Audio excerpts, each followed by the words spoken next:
Seigneur, nous venons implorer ta grâce sur le Congo, car nous avions péché contre ta loi qui dit: tu ne pourras pas te donner un roi étranger qui ne soit pas ton frère. Seigneur, c'était sur l'implication de l'Occident par sa main d'œuvre, le Rwanda, qu'un étranger a usurpé la nationalité congolaise et nous a dirigés pendant 18 ans.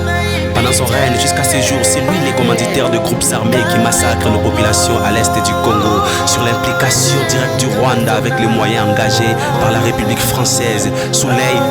impuissant et complice de la communauté internationale. Les kagamistes et ses complotistes intérieurs et extérieurs que vous voyez aujourd'hui, vous ne les verrez plus jamais.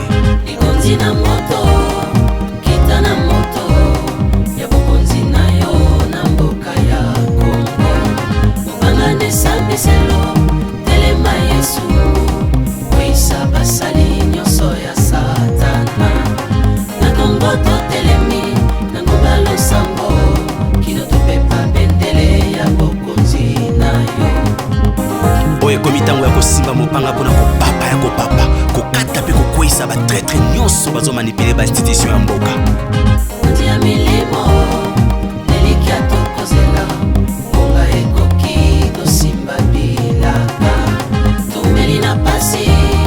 bakila ekotanga misuli kolo to kobelela yo yaka otondwa likolo ya mokonzi ya bato kotopepa bendele ya bokangola mi kokonzi na nzambe eyaka na bokeseni biso kozela yesu yaka okamba kongo nango yaya mobikisi biso sisima tokolanda loboko na nzambe eleko ya botongwa biso kesi tokolata totelemi tozozela yo mokangoli ya kongo yesu yaka bonga ekoki tomona esengo ya mokoyo totatola totelemi tobeleli moto ezikisa misala satana tolembi kobondela bato mpona likambo ya kongo ndenge totelemi ya lelo eza po tosiplie moto te bawazalendo bisika nyonso totelemi nsima na yesu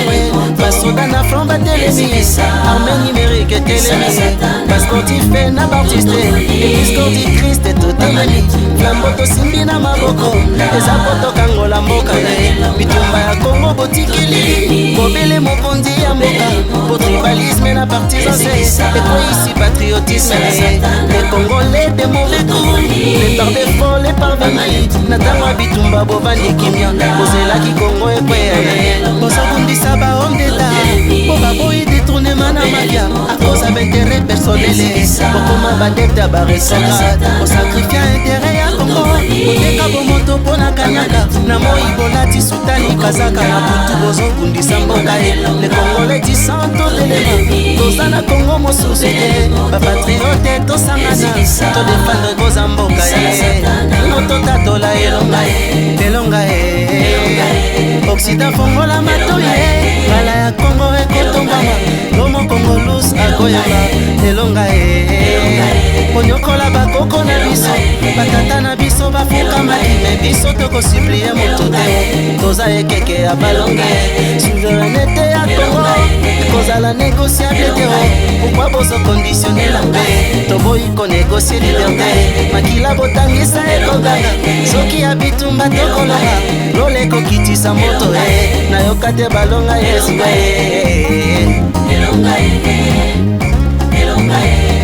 oh kolo yesu yaya kitisa moto po ezikisa basali ya satana nyonso na mboka ya oh yaya kitisa moto po ezikisa batempelo molili etondi mboka oh yaya kitisa moto po ezikisa bitumbelo molili ekweya totelemi tobeleli moto ezikisa misala satana bapolitisien ya kongo bakonzi arme esese katolike botika double agenda koliaka na nsima trahison boprefera na bino bosalaka matanga soki ntaba akufi metango bato bazokufa ye bosepeli bomeli bino nsima ya makila nde bozolinya enyamalaki ne profite jamais boyebaka jeunesse ya lelo tosi tofungwami miso tosimbi retribution mpe bagence ngala na bino ekosila ye baoyo bagiraki fidelize bakobika esengo ya kongo elongo tokoyemba elonga ye tutatoli na kondima kongo ekobunga tandele kita na biso ekozwa ntina ye mboka ekokende liboso les congolais de mauvaise qualité les imposteurs les déloyaux votre sort est déjà scellé Homo Congo douce telemato célébré elonga ye elonga ye elonga ye elonga ye elonga ye Alléluia Yesu nde lisungi ya solo soko yaka tende mokili ezokakatana kasi lokolo ya ozali nzete Kongo esimbi po etambola yango ata bato basangani mpona kobundisa motindami asimbami na yo bakolonga te po epako ya molimo mosantu likolo ya moponami yango ndengu ya kolonga mpe makasi ya kosala lisusu koleka